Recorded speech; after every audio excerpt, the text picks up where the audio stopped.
What's that you say? You want to learn how to tank? Come to the right place.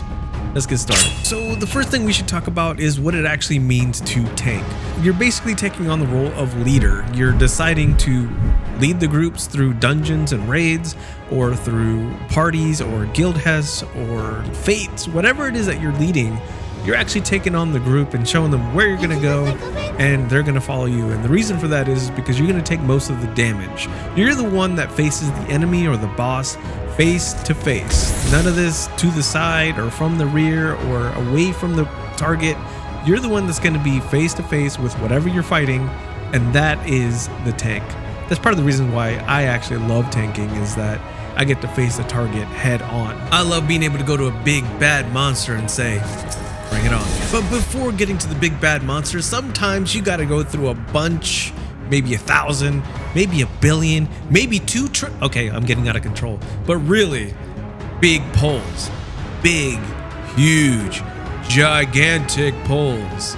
That's what it's all about. And during that process, you are more than likely going to have 1 or 2 DPS that runs ahead and pulls the mobs for you, not allowing you to do your job whatsoever.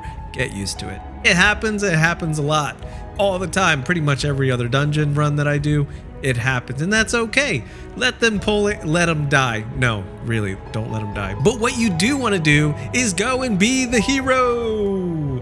Dun, dun, dun, dun.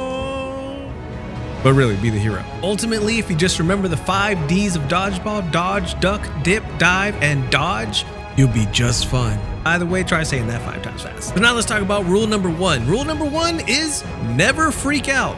Rule number 2 is completely freak out. Those are basically all the rules. That's all I got. All right, now we're going to talk a little bit about tank role actions. These are going to be Rampart, Low Blow, Provoke, Interject, Reprisal, Arm's Length, and Shirk. You want to use all these things. And at times you might get this little red circle around you. That does not mean happy times. That means use one of your mitigation buttons like Rampart to mitigate as much damage, because you got a big shit ton of damage coming your way ASAP. Have you had one of your mobs accidentally stray away and begin attacking your healer or your DPS?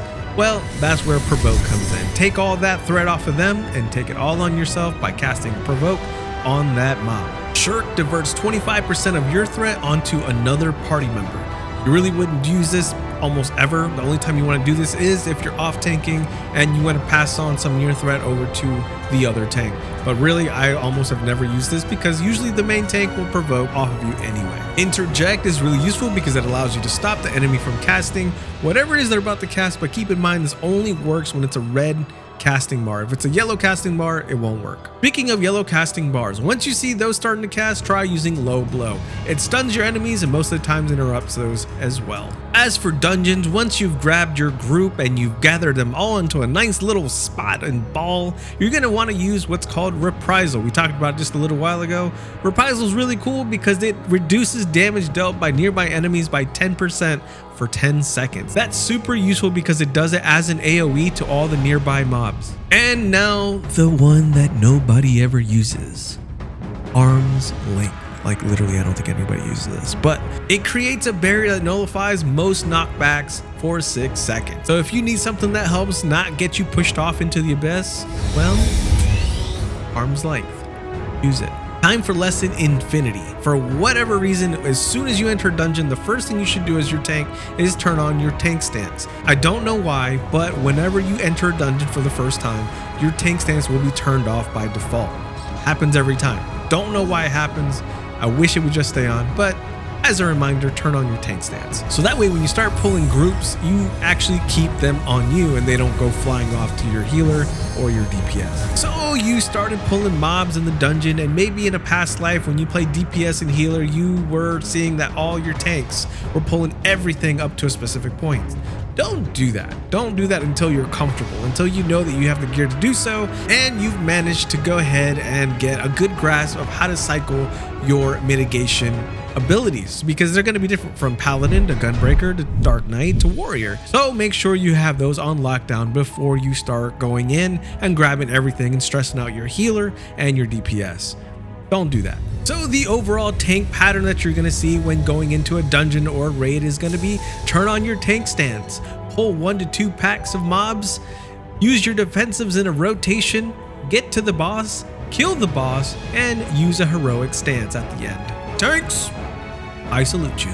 Just remember, tanking actually isn't that bad. You're just leading the group and you're taking a lot of damage for the group. Everybody else is going to support you all the ways that they can.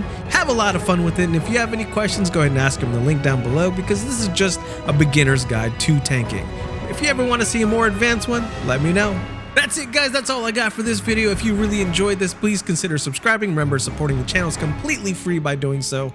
Thank you so much for watching. Have a beautiful and wonderful day, and I'll catch you in the next one. Peace.